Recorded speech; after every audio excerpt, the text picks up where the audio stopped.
3, 2. Hello, Younique family. My name is Derek Maxfield. I'm originally from the city called Meridian, Idaho. I don't think ever during my childhood did I ever feel like I was destined to do anything special, and certainly not to the degree that's happened with Younique.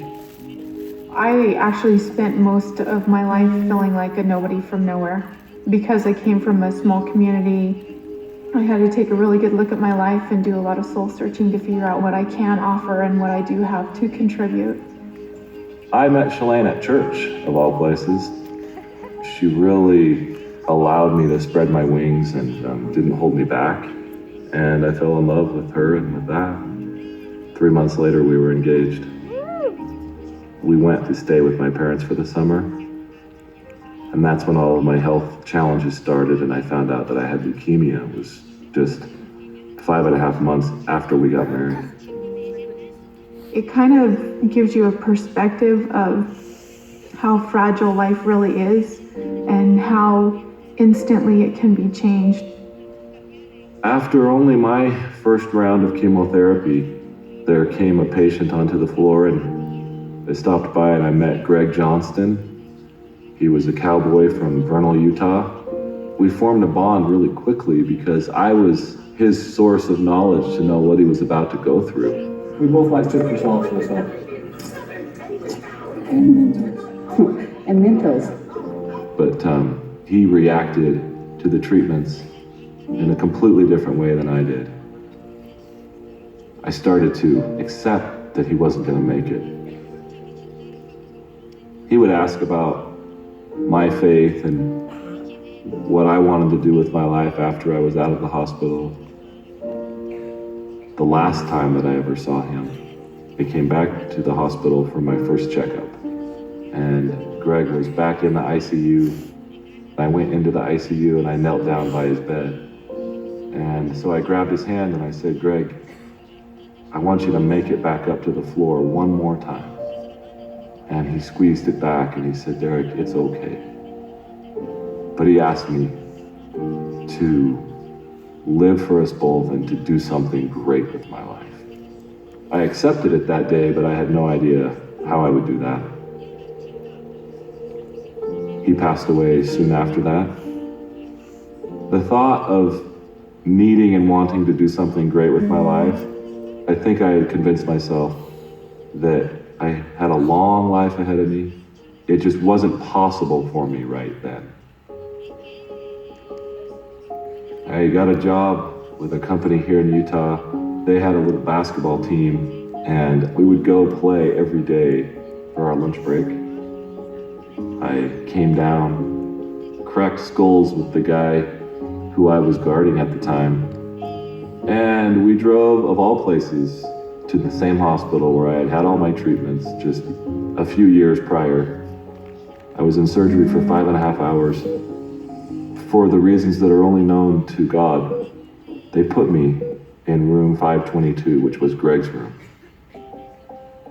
And I wasn't conscious enough or coherent enough to really know why I was there, but I knew I was back. And in that moment, that's the moment that really changed my life forever. Because I had a clear message to me, and it was exactly, Derek, you're right back in the same place. The same place, and you're using the same excuses. That moment changed my life. I was driven to no longer use excuses and to no longer think of the need to do something great as so far in the future. I started to change things. I got up at 4:45 in the morning and I worked on a software business that I'd been thinking about. I did that for 1.5 years. And then in the beginning of 2004, I started my own business. And that was the business that I sold in 2010. And I was thinking about what I wanted to do with my life. And I was driving home one day and I was talking to Shalane about someone who had been sexually abused. And it always troubled me and bothered me that a woman would take guilt on herself for what someone else had done. And I said, Shalane, that's not fair. Somebody should do something about that. And I knew that somebody was me, and that something was to start another company that could be successful enough to fund that cause. I totally felt the same frustration in her behalf that he did. And the shame and the guilt that affects their life so negatively is such an injustice. A very detailed thought came into my mind, and it was a retreat that was nestled in the mountains and a place for these women to begin a healing process. That clarity I knew could only come from God, because it had come just that quickly, and it came in an instant. And I started to work on those plans right away.